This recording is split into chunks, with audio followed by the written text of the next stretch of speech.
Thursday of the 12th week in Ordinary Time. A reading from the book of Genesis.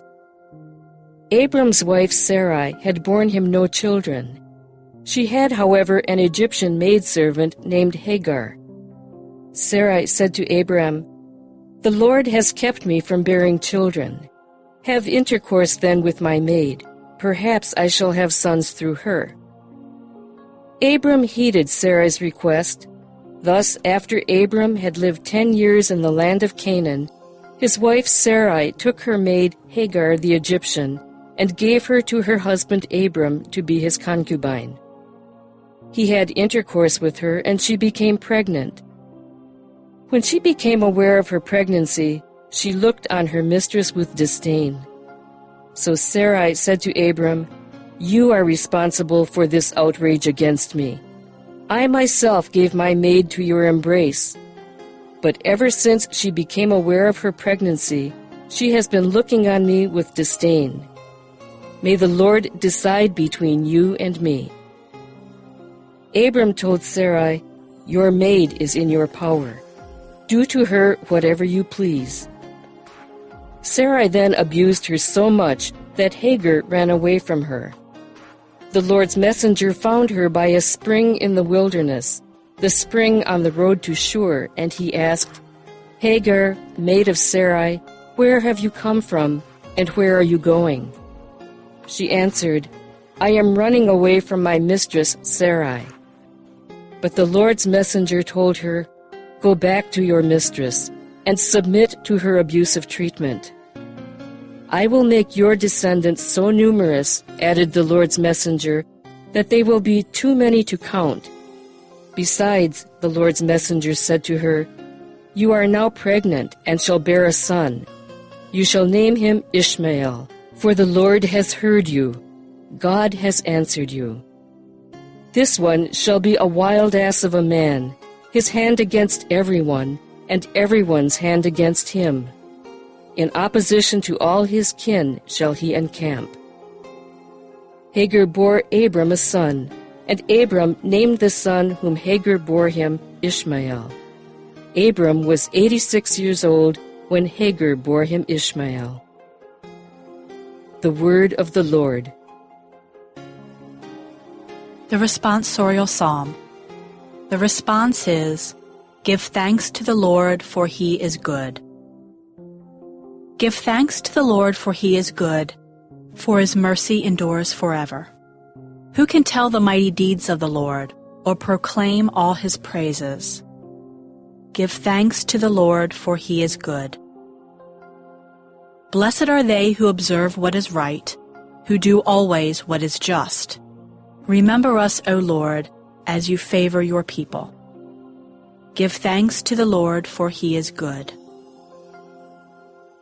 Visit me with your saving help, that I may see the prosperity of your chosen ones.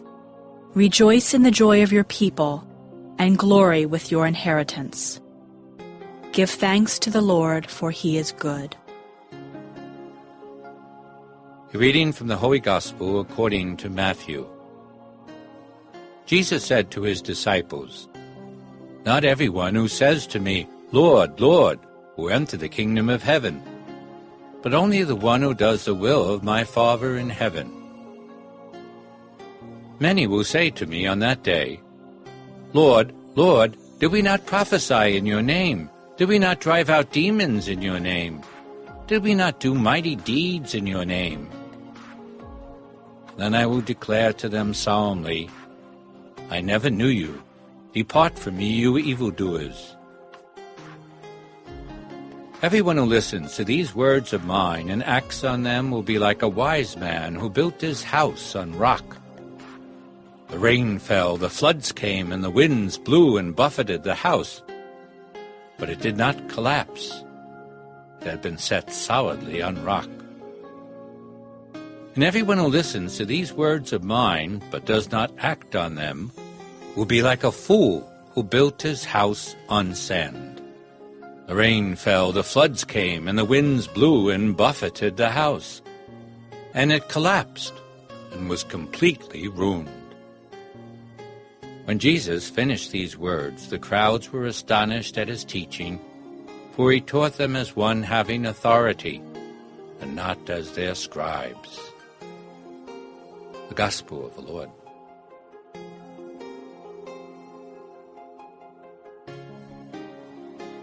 Thursday of the 12th week in Ordinary Time.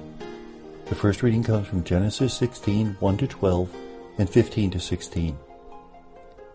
Even though God has promised to Abram and Sarai that they would have children, Sarai seems to be barren.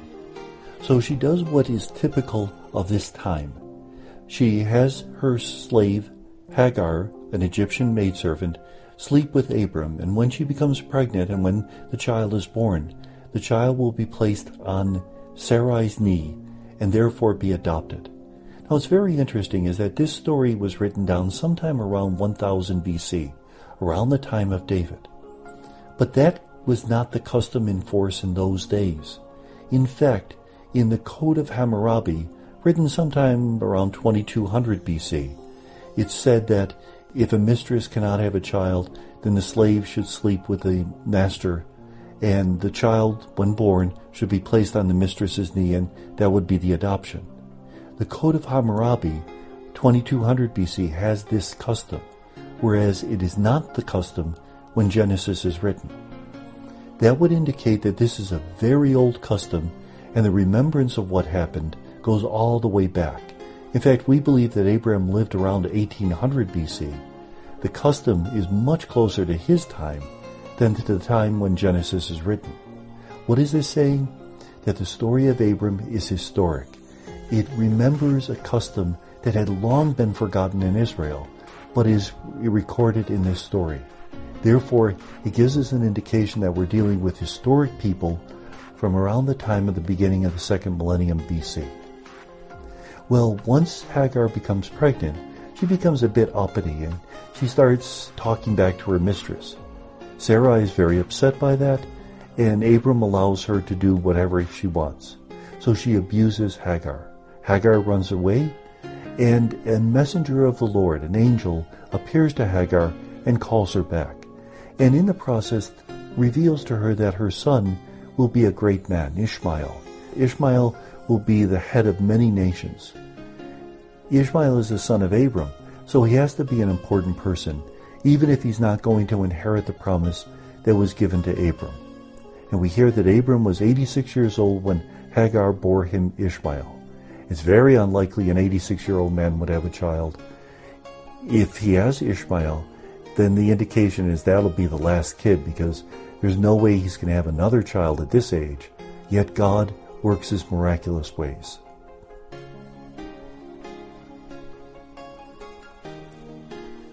The Gospel is from Matthew 7, 21-29. Jesus says, "Not everybody who calls upon my name, not everybody who performs miraculous deeds in my name will enter the kingdom of heaven." It's not a question of what we can do, it's a question of who we are, why we do it, where our heart is. If we truly belong to Christ, if we place ourselves entirely in His hands, then it's like building upon a rock foundation. If, however, we do great things, but we never really turn our hearts over to the Lord, if we give ourselves to the Lord in a half-hearted manner, then it's like we're building on sand, and when the storm comes, the house will be washed away.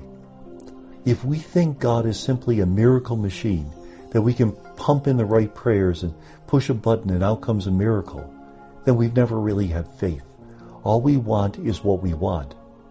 If, however, we trust in whatever God sends, then when some of the things that come our way are not that pleasant, we'll still be able to trust that God loves us, even if it doesn't seem it by what's happening around us.